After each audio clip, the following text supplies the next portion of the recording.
Oyimbye ennyimba ne Katemba ogambye oli mumuzanya amasuuti ogatunza amakanzu n'ebisigadde abaana obatendese. Oyagala Muyunga Farid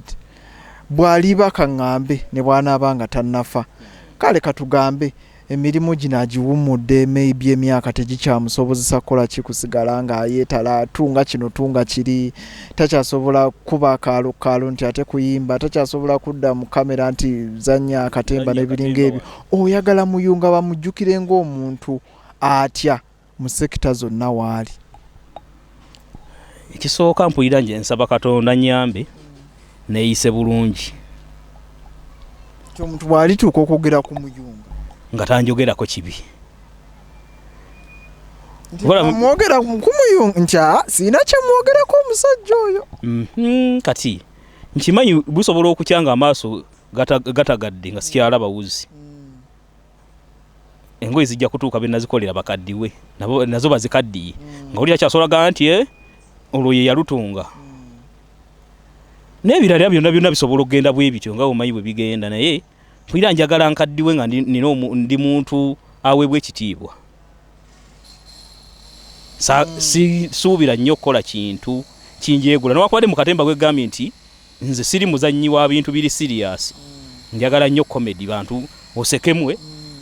byengoba, naye mpulira njagala era nkikole mu ngeri etampeebuula. Kati mpulira njagala mbeera omuntu oyo akaddiye naye ng'alina ekitiibwa. Bwana nagamba nti nze ndi muyunzi naye ku myaka 4 nesuubiza mabega eyo nali n'omuvubuka gwe nayungako kaawo n'atereera nga naye njagala nsandika okuyunga ku myaka 4. Nina nambuuza lwaki myaka 4 nga tebusobodde okikola kati. Nemugaa nti kati saawa zino sirina wange. Naye njagala mbeere nga nkaddiye nga baga tugenda wa Muyunga omuyunzi. Kati era nze suubira obutakaddiira nnyo mukyalaani ngenda kukuliramu era mpulira njagala abaana bange babiyige n'abaana ba tebabikoze naye nga babimanyi. Suubira essaawa yonna okukaddiwa n'embeera nga sikyalaba. Oba n'oluusi biggwako kimanyi tuggwako nga biwatunga nga kati wa muzeeyi naawe kati byokola nga naawe biwakanya tokyabitegeera. Bakomezaawo bero bottom gwayambalanga fitting. Oli agamba nkolera bero ate ogenda okubala ejja kutwala olugoye lungi twamanyira fitting. Mwana wange byo biraba bya kikadde okitegedde otandike kuba kati tubayina kati nga bw'oyambala kana akapalaga kakyako kuba ye wadda kati ndaba nange ebintu emirembe gigenda gyevundika nyinza okutuuka ekiseera nga abantu tebakyantegeera. Kati njagala nkaddiira awo mu mbeera yakuweebwa kitiibwa kuba nsuubira okulimako ettaka gye riri mbeere nga nnima naye kati ninayo amaka mu kyalo newange kasijjagirwa mbeera awo abantu babaleete mbayunge nkaddiire eyo okufa nakwe kunajjira naye nga kye nali njagala mu bulamu bwange kyatuukirira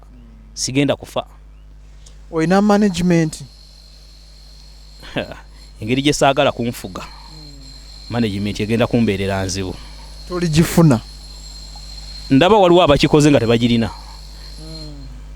Njagala wachi mpozi nga nina company. Nawe kokigezeeko. Mpozi nga nkoze company. Nga sina management kuba management baba bagenda kufugirayo. Kyekyannemesa nze tosobola kujja ku managinga. Kuba kati nze nasazeewo nti kaŋŋende nkole interview ne mukwano gwange tunyumyemu. Kati ate nga gw'ojja onkubira essimu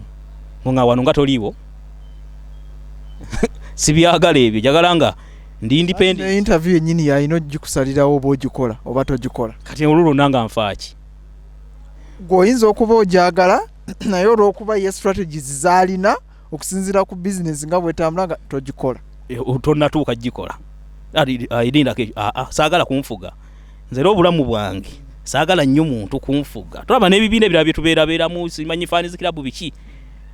Bira nnyo njagala mbeereko ku bakulembeze. Nga toli eno. Mbeereko nnyo we basalirawo. Nga siri nnyo eno mubasalirawo. Mukulu azze mukube engalo. Era kwisiza ddala bubi. Nze era mu meeting ze ntuukamu njagala kutuuka ng'omukulu yatuuse. Natoli mba naye tumwanirize musituke mukole mutya. Ate ngenda okulaba nze namulonda. Ate abakulembeze tubalonda muffe. Kati n'omulonda ate naakufuukira ekizibu. N'omusanga nga ye w'amawaggali. Agaziyoze olutuuka ng'engalo zivuga. Era nze sikuba ngalo. mwina ayogera ekigambo naga mukube engalo ndeka bwe mba nsanyuse nkube naye ebyokundagira nti zikube era nze waliwo omukulu omu yali mukwano gwange munene kubali be wambuuzizzaako eri naye yatandika ekintu ekyo nga naye waliwo ebintu bye tutalina kwesabira kyokoze kyekisanyusa omuntu n'akulaga nti asanyuse ne tomukaka kusanyuka nga tateekeddwa kusanyuka nva nga nze nzibu waliwo okkubira muntu mu ngalo okujjako nga nze mpulira nti kyakoze yeetaaga obugalo oyo yenze kati kyekiri ekyokunfuga ekyo saagala nnyo kunfuga nakula waka maama tanfuga tusalawo obusazi ffenna eyo nga tugenda kukola kino na kino nti ye okuzooteesa na buteesa n'abantu so si kulagira nze tebandagira era ndaga nze kagabeere waka wange kyondagidde sikikola naye kyemutudde ababiri ne muteesa oba abasatu gwe ngamba waakiri twali kino nange onteekemu kyekiraga nti nze muwuma okuŋŋamba ŋŋendeyo nja kweraba nga nina kuba omu ku abo si kuba n'abeeno be bakulembera njagala era omu ku bakulembeze era ekintu abaga nze kati ekintu mba sitandiseewo kintu tojja n'onsomeramu nti kino okujjako ng'ozze kunsomeramu tutandike kino naye nga nti twakoze kino wali tontwala ebyo mbiri nze nina ebibiina byerimu naye nga ndi omu kuba bitandika bwe mba siri omu ku byo mbagabyo era bibeera bbali tumalirize nga ompeera obubaka eri bafans bo ababadde bakulaba bakastomers bo abakuwagidde abayizi b'osomesa oba oliawo n'abavubuka abatulaba oba oliawo kaŋŋambe ne bayimbi banno abali eyo kati kansooke kuba kati nze bafaani bange bakasoma bange bonna mbatwala nti mikwano gyange abo kansooke beebaza bakyali bange nti mwebale kumbeererawo kuba kuva lwe nayingira ku mutaawo mbala nti olugendo lwange werutandikidde olw'okwekozesa bambeereddewo era kati mbutuufu ndaba nga nsajja kudde embeera bagikyusizza sinze ngikyusizza ne bo be bagikyusizza butereevu abo bantusizza mbeebaza kati ekirala kigenda genda eri bavubuka abaggwamu essuubi nga tebasomye okusoma okw'engeri ki okw'ebitabo omanyi nze kati kenakola omulimu guno muli nali nakitwala nga ataasoma naye ate nakkiriza nti saasoma busomi naye ndi muyivu kati abavubuka wali eyo nga buli owulira ebitabo bizitoye nga bwe byanzitowako si enkomerero osobola okufaanana eyasoma ng'ofunyeko omulimu gw'osoma naawe abaddeyo n'asoma leka kutunuulira bitabo n'obiteeka mu nkwawa n'odda mu woofiisi osobola okuwaayo akadde n'ofunayo omulimu gw'osobola okwenyigiramu okukola ate ekirungi ky'omuntu asomyeko bw'oyingira omulimu naddala kati ffe gino gye tukola egy'omu mitwe ate kikwanguyira nnyo oba tokalubizibwa tosobola kutya kuyingira woofiisi yonna kusabayo mulimu ogwo gwekyo kyokola si giri guli gwasoma kino kyoyiza okukola nti bwe kikwanguyira nze nina dokita mukwano gwange yasomanga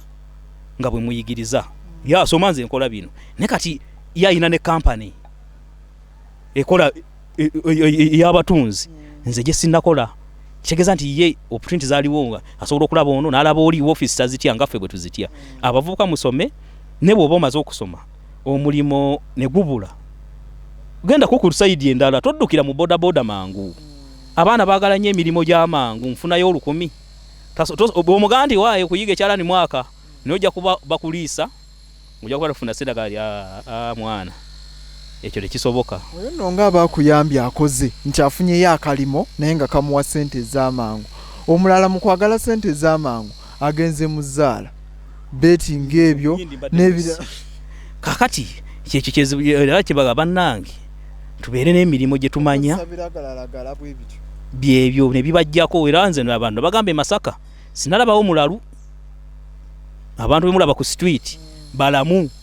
bategeera si balalu embeera gye beeyisaamu ye yabafuula okufaanana abalalu kubanze nkulidde mu kibuga wano mbalabye banywa ebiragalalagala bantu bave ku biragalalagala abavubuka mubeeko baako na muntu alina kyalina gwoba weegomba teweegomba atalina kyalina ate gwe weegomba ne b'otamubuuza kuba ayinza obutakubuulira netandika mukolerera ngene njagala bw'aba ng'oyo mutunzi nsobola okuba wawoloding nsobola okuba omubazzi nsobola okusoma obusomesa mwabakyasoma mirimu mugisome mugikole kuba si buli muntu ku nsi muno nti agenda kuba mugagga ffe twabeeranga awo ng'abatunzi batungira ku mbalaza nze nagula ekyalaani ky'amasannyalaze wano e Masaka kimanyi nze nasooka okukigula abo ne bannangira okufiira mu kyalaani mala Muyunga yaguze ekyalaani ky'amasannyalaze agenda kufiira mu kyalaani kuba jjukira abantu bakola nnyo emirimu ngenda guvaako ne kati gwe nga bw'oli w'amawulire weetwalenga ono omwami yafa eyali wa UBC yani yali asoma amawulire mu Luzungu Barry Francis weetwalenga Barry Francis kyokka nti Barry Francis yafa talina kyalina yafa alina kitegeeza nti buli mulimo gwonna gwe bw'ogufuula omulimo gukuwa naye abantu kye balina ekizibu akola omulimo ng'ayagala guvaamu ate bw'okola omulimo guvaamu ate toguvaamu ate togufunamu kati nze nagula ekyalaani kyaye ati nguze ekyalaani ate ndandiko kisasulira amasannyalaze olwo bwe ganaagenda okiraba abantu balina endowooza naye kati ngenda okulanga buli bw'oyita wonna ebyana ebirimu byamasannyalaze kitegeeza nti kati nze endowooza yange yali ntuufu kati yali alina endowooza nti nze nja kifiiramu yali mukyamu kuba nakifuula mulimu era ngufunamu kati buli kintu kyonna kyokola ng'oggyeko zaala birala bifuule mulimu bw'engatto yeddagala gitunge nga mulimu kofunayo nawo katwale ng'enso okakwate bulungi butereevu litajja n'akusomera mu ddiiru n'akuyingiza omulimo nti kati okola guno ti ne guli gwe gusinga mulimo gw'okola gwoba osinga okutegeera abo ne bagamba waliwo yajja awo n'aŋŋamba nze nakolako bizinesi endala neno nkola endala nte nga neno terina kiyabadde nenkola eyengatta awo negiteeka mu kikuubo nenteekamu omwana naye ng'omwana engatto gy'atunda gy'asuubula wiiki neggwako nga gasitwakoze naye nga yali bulungi gy'atunda gy'asuubula era okuvaako olwo nembaga nze okukola bizinesi ey'okubiri nja gikola nga nayo nze njirimu naye okugiteekamu omuntu nti agiddukanye bwenteekamu omuntu mba nkoledde ye nembaga ate teriyo bizinesi ekkuta nze ndabyeko ku bizinesi nze siri mbupangisa ku muto nokimanyi nti mukama wange nze mugagga we manyi nze mugagga wa muto nze muwa kasente kati oyo nze omugagga we nze mugagga wa muto nokimanyi nti muto akyapangisa nenga tadiweya eriwuwe kati kigambira ti business tekkuta oli baga nti akati kokoze wano genda okole na wali bakubuzaabuza business teri yekkuta esigale ebanje kati nze bwembanga nina ebyalaani kati saawa zino 10 kitegeeza nsobola okuba na 20 nsobola okuva ku muto nenzimba ewange nenkola ekifo ky'okukola workshop nemba na factory kitegeeza sente zaaliguze ebyalaani 10 bwenzijjamu nenzikolamu ebirala mba neryazaamaanyiza kuba okutunga kwensinga okutegeera ngende mulimu ate gwe sitegeera kubanga music nga tokozeyo mwaka guno kiri nali nkiteekamu guno omwaka nage sigenda kuteekamu era nkola muli bye neekolera nga nze mbirimu naye ensonga omuntu alina ka bizinesi ko konna gwe kayiyize buyiyiza naye tekasobola kukkuta kavaako ogenda kukola mulala ofaayo singa otubulira emyaka gyo abantu nga bakkuza nnyo nze emyaka egyange sigikweka nazaalibwa 27 ogwokutaano 86 gavumenti ya Museveni ensinga obukulu okuza olaba muzeeyi era kinnuma kinnuma tofaayo toli wekka tuli bangi abakuze nga tulaba muzeeyi naye muzeeyi otufuze bulungi kubanga okisanga Uganda wano ebintu biri mu Uganda wano banange abatulaba eyo mu diaspora Uganda enyuma mwe temumanyi nakumanya kuba mwagidduka munaye mwina ensonga zammwe lwaki mwagenda eyo tetujja kukola kikubanenya kuba nti mu Uganda mwagidduka mufe we tuli wano tukyaliwo tukyagipambana Uganda ekyatunyumira era tugyenyumirizaamu kubanga yensi yaffe ku social media bakufollowinge bati bati ayagala music wange ogenda noteka Muyunga designer media okosangako bu audio sinayo video osangako bu audio obutonotono bwe nakateekayo akuba mbadde sikiwa nnyo maanyi nenge emitimbagano emirala kwendi Facebook Muyunga Ssalongo Muyunga zonna Twitter Muyunga yo kyaliko Muyunga Farid sinagikyusa TikTok kwendi Muyunga designer ayo gyendi byonna Instagram byonna tekayo okay Instagram no yetegerekeka tekayo obugoye naye ate TikTok otekayo TikTok eyo nga banaga nti ndi musajja wa comedy ngira lenkola mukko ku buntuntu skit yo kola mo obuntu neteekayo naye nga ngenda kubeera serious era ngenda kutandika okukola obuntu mbutemeeteme abajja obbulaba mujja kuseka kwemanya byange bijja kuba bya kuseka ayagala ebiri serious ojja kunoonya ku bantu balala sinze kati noza 223 kubimu kubitwa tusuubira ze video 223 nina yakayimba kalimu ebigambo oba mukaaga ko tegese okutuyimba ebigambo biri mukaaga era fani wange ali eyo gumanya ngenda kuyimbira oluyimba lwosobola okuyimba kimu 226 ate bibingi mbyagazaaki nyimba zinzigweko kuyimba bigambo mukaaga kwe kuliko ate abantu obudde bakyabulina ngoluliriza music kankubuulire olowooza lwaki TikTok kati yesinga egaba sekendizi kale omuntu obuwanvu yemu kati interview zamwe zino zezigezezaako okuwanvuwa n'obulala bwalinga butono naye ng'okimanyi nti abantu banyumirwa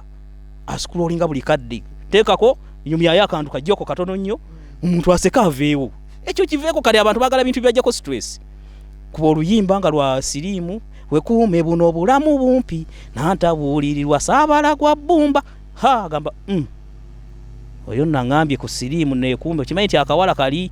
sitwamaze kwekebeza ate n'obupiira nabwerabidde olwo omutima nga gumwennyika tayinza kuddamu era obwalabati sawa yakubambana buli muwala yenna afuuse dijje osanga kati obuwala nga buli kuli bufuuse budijja mayinja gatambula ng'omuzzamu ebyo kati tugendako bigambo biri mukaaga kayazi de writer namuga wandika ebigambo mukaaga atakitegeera ajja kuseka ono mbadde simusuubira kola kino naye anakitegeera oyinza okwekanga olunaku lumu ng'osanze nkubye TikTok anti oluyimba lumwanguyira okudda wali nateekayo essimu ye nateekako bagita filter naga kati kanyenyeze mu luno nanyeenya awo naavaawo awo ensi kati weeri weegenda otutuusa nze nakkiriza mukaaga mwerulindu ina omwaka ogujja ate nno lwamapiano gamanyi ago gennyini kuba amapiano era ga bigambo byebyo himbayo ebigambo bisiri kuba ebigundi ebigomagoma bakwate video ndeta abazinyi banyenye obubina ekyo ki oluyimba luggwe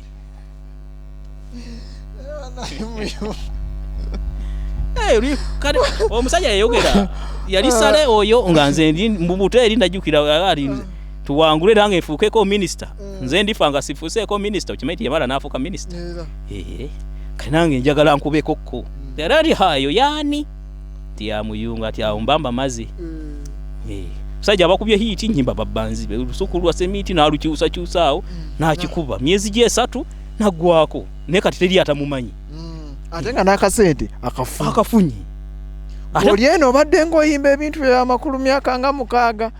nakati onoonye zigula empale empya toziraba ati kati nabagambako k'abaana awo ne baseka ne bagamba buulire nasooka nempwira oluyimba lwa alimpa oyo ne bateekawo n'ewali olwa moze kitegeeza luno lwe lwavudde mu nti neŋamba ebyala mukimanyi nti nina oluyimba lwafuluma 2 ensi tennalumanya ne bambuuza naye luyimba ki ne bwakuyinza ze muwira nkuba ne mugamba nti mukwano nze Muyunga naye ate kyannema okweyunga kakati ne mbagamba mukimanyi olunaku lugenda kukya ng'alimpa oluyimba lwange alubbye ne baga kyadde kirooto ekyo nno ne bambuuza waloosa otya aka naloose ng'ayimbye ti mukwano nze alimpa naye ate kyannema okwerippa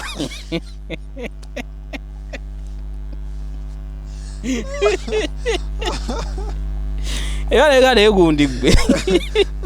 naye mbaga oluyimba olwo naali lupushinza abantu ne balumanya kuba buli luyimba lutamanyika ababbi bajjaho omubbi alukyusa era oluyimba lwava mu linnya lyange ti kituufu waliwo abaatuyimbisa wano amannya gange nze Latinamu ti nga akandukole abantu baluyimba naye buli muntu omusanga yimba amannya gange nze Latinamu namuga okukakasa guye gwe ate oluyimba nebaga kati nange kati wembanga nze Muyunga naye nga kyannema okweyunga ti omwami ono ayinza okugamba alimpa naye nga ye yalemwa kweripa. Naye tuwe contacts abakasitoma babongera okuwa emirimu n'abagala kuyimba oba tokuba gundi tokuba bivulu nakyo ekyebivulu kyo basooke bakireke. Kale onoobayimbira ku birthday party, baby shower, bwe bityo mwato ennyimba zonna eziyimba ewantu wonna nziina naye nkyalinako lumu kyoyagala bamasanyu mbulina mbaga nsobola okuyimbayo buyimba bwange bulinga 2-3 naye nga anjagala bw'oba tonsanze ku Muto Complex Muyunga Home of Design osobola okukuba ku simu 0702 98 95 10. Ayagala ku WhatsApp eko nateekako etakubwakubwako eri 0772 74 055 ye Muyunga gwoba ofunye teriiwo mulala tebankwatira simu yange. Nse njekwatira era kasito okuba essimu ezo oba oyogera ne Muyunga butereevu kati abayina abayizi mubaleete bayiga ebintu ekyo mbadde nkyerabidde. Tolaba nti najja mu kutunga kuno mu 2023 nina abamazeemu emyaka emingi tewali wansinga bayizi. Nze era bwe mba njala ennuma nga ninamu omutwalo saagala gulya nkola drive ngere wambude waayo oli otya nti gyendi abawala abasinga bampita taata oli otya taata gonze gyendi naye njala ennuma awo mba nteekwa kulya. Nze mutunzi asinga abayizi e Masaka ate nze mutunzi asinga okuyigiriza okutunga kuba nze wange tewamalawo omwana bwamalawo omwaka abatunzi abalala babamanyi eyo golodi era abatutte expert. N'olwensonga eyo muzadde bw'oba oli eyo ng'olaba Fiki Media tekikugaana kuyitako ku Muyunga Home of Design ate saawa zino tuwandiika Muto Complex kwe tuli eri 6 M6 first floor gwe yita ku Erigini Street. Nene wakuba naye embuzaabuza nina akapande kaliko Kampala Road ne Erigini Street kaliko Kampala Road obupande yeri waggulu ne wange yennyini bw'oyimirira kapande kaliko Kampala Road tunula waggulu Muyunga Home of Design. Bw'oyimirira ku transformer era waliwo Erigini Street gwe tunula waggulu Muyunga Home of Design oba ogiraba. Muleeta abayizi tubayigirize. Nze ndi mutendesi era saawa zino ntendeka nnyo abaana ab'obuwala kuba nazudde abawala bettanira nnyo emirimu gino egy'ekyalaani mubaleeta ate kati mbayigiriza tebagala kutuula ku byalaani obudde tebabulina baagala booda tebabulina naye omuwala abulina era atuulawo n'ayiga era kati nze abawala abali ewo nze abawala be bakola ebyabasajja nze engoye zange zonna ez'abaami bawala be bazikola era nabaga mumuyige ebyabasajja ensi ejja bbanguyira kuba abasajja batungisa ate omujjukire kitwale Fiiki nga mukazi yagenda okukolera essuuti. Ninawo abasajja ababaagala okwana okimanyi nti abakazi tebamanyi tebalina opportunity okusinga ffe nga bayize omulimu gw'okutunga nga otunga z'abasajja. Osobola okubeera awo ng'omusajja aguze essuuti ya mitwalo 4 naye nga tajagala ayagala gwagitunze n'agezaako n'ogaana n'omugaali muka musajja nagazo zifudde kati bwagenda n'ajambala nemunyumira we gundi wanyumidde wanti wajja naati wali omusanga akuletedde kasitoma ng'ekigenderwa kye kyali kirala n'omufunamu kirala. Abawala mujje banaye muyiga emirimu naddala muyiga ebintu ate ebyabasajja abakazi mubaveeko batawaanya nze abakazi bantawaanya mbakolera naye bantawaanya sibaagala. Ndowooza muwulidde abazadde muleeta abayizi ate naawe omuyizi bw'oba oli eyo ng'oyagala kuyiga bintu bino jangu ku Muyunga Home of Design wano ku Muto Complex first floor room number 6 obeere nga oyiga ebintu bino. Kale njala tufundikirire wano nkwebaze okuba omulabi omulungi okuviira ddala gye tutandikidde emboozi ya Muyunga Farid oba gwe gwomanyi nga Ssalongo Muyunga oba Muyunga designer. Woyagala osobola omumanyidde mu masuuti omumanyidde mu kuzanya katemba omumanyidde mu kuyimba si nsonga wonna gyali ate nammwe abamumanye edda ku kaalo ng'akyatunga engatto nga bw'atugambye nammwe mweyongere okuba nga mumuwagira emirimu mugireete mukozi mulungi abaana mubaleete nga babagambye ate n'emirimu mumuwe egy'okuyimba ekintu abeerenga naye akikwasaganya kati bwebanga interview eno erina kyekongedeko nkwegayiridde gwange omulundi gw'okusoosa okulaba programu eno akagambo wekali awo subscribe koba onyigako kagambe nti subscribe naye ate kisinga obukulu akade tokeerabira choosing option ya all kitegeeza nti ebirala bingi nnyo ate ebinyuma okusinga ne bino oba ne Muyunga bwe tuli mukomyawo mu episode endala ojja kubanga omuwota buliro kale teweerabira kunyiga kadi naye ng'ate kisinga obukulu mu mwezi guno bannaye nga bwentera bakubiriza ab'ebidduka muvuge bulungi naye twekuume ng'oluyimba lwa Muyunga bwe tugambye omwezi guno Muyunga abantu beegatta nnyo simanyi oba lwaki beegatta nnyo naye akapiira tokeerabira ekyo nakibagamba dda teweerabira akapiira ate mwekebeze tiwekuume buno bulamu bumpi nantabuulirirwa saabala gwa bbumba bwetulasaasira bulamu bwo gwe togezaako genda wekebeze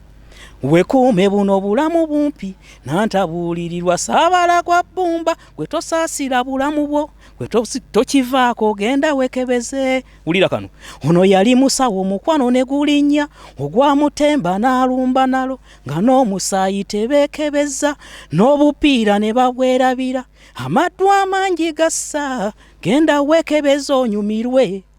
mukwano gwaffe tukwetaaga n'ensi yaffe ekwetaaga tunula ku future yo bambi n'obwana bwo era ng'ogaana okwekebeza bannaye mugende mwekebeze ate n'okugema bannaye mugende mwegemese ebola gyali covid gyali bannange muleme kugira litutwalako abantu ebintu bino babiyita byakusaaga banaye mugende mwegemese ba mikwano tubagala muli balamu bwe mutabe balamu teri agenda kutulaba lwe bali kukebera ne bagamba nti olina obulwadde bwonna ne bwata basiriimu abantu babiyita byakusangamu obulwadde abantu babiyita malya ga nsimbi za gavumenti biki bw'oba ng'olinamu ebirwadde bwe bakebera gundi gwe oba olina mwaniya okimanyi nti abantu abasajja kino kakigambe basajja abasajja abamu baba ne aniya nakati mwattu aniya nnuma nkoze nnyo aniya nnuma nkola kino naye bamuga agenda bakulongoosi omuntu n'agaana nze ndakojja wange yafudde aniya naye nga bamanyi nti bwakusimba kati yakola nnyo n'amusimba ate yadde engulu okukakana nga kyaniya kimusse naye bagamba naye bw'oba kkebera ng'olina ekirwadde fuba nnyo okukisalira amagezi bwe kiba kiwona genda bakijjanja bikiwone bwe kiba tekiwona weekwate bulungi obeerewo n'ekirwadde ekyo nga nowakubadde tekiwonye naye nga teweejeegudde abaami omwenge guno gutuleetedde emitawaana mingi eri olyose n'oyogera kwako nga bwe tusiibula tufeeyo nnyo okubala nti obulamu bwaffe bwa bbeeyi omwenge guno abanywi munywe naye nga mubala muleme kuyitawo nnyo gubalemesa okukuuma obulamu bwammwe abantu obulamu tebabukuumye sigala awoza nze lwaki nfa n'amawuggu amalamu ensigo ennamu engasaaki n'omuga naye ogenda okutuuka okufa ensigo eyo nga yevuddeko obulwadde obukusse ng'obonyeebonye okusinga eyagikuuma n'afa bufi ng'afudde ennamu newakubadde afiiriddemu nga yo nnamu endwadde tuzeekuume ze bagema muzigemese zosobola okwekuuma weekuume yambala akapiira kuba osobola obuteekuuma bbanga lyonna yambala akapiira ate nno waliwo mukwano gwange bulwadde buno yeeyita oba fiki wali omulabyeko ku mitimbagano oku yeeyita Mr. Hades wali omulayo omwami oyo gyali atambuza nnyo enjiri y'okwekuuma siriimu yampa sebo bwambasada bw'obukebera yanga bw'obeera nga kiganye akapiira tolina togenda kivaako sooka waakiri weekebeze waliwo obuntu obukebera yangamba yannonda mbe ambasada ene Masaka lwakuba sinagendayo ate bunona ngeri gye mbadde bize naye ngenda buleeta abantu mujje wange abasajja obeere n'akabuntu bwobu bubiri mu nsawo sooka okebere kayinza obutakuwa 10 ku 10 naye kebera kubasa omuntu yenna omulwadde kaba kagenda mulaga nti ono omulwadde emisinde basudde yagamba nti babasale kama ngalo mwenda erinnya ku nkandago tekikyasoboka abantu kati yatugante kati omulwadde wa sirimu amatama ngantanga kigeza yakusinga n'okunyirira togenda kebeza maaso n'omanya omuntu nti mulwadde tufube nnyo twekebeze ate akubagulizaako yagala wambazi naate n'obulwadde obulala n'obukulu stress bannaye tokkiriza kuba na stress naddala nga tumalako omwaka toyingira na stress ya mwaka guno mu mwaka guddako kale awo nja okutandikira mu episode yaffe enaddako atakumira mpeera ku nkumire awangaale Ssaabasajja Kabaka.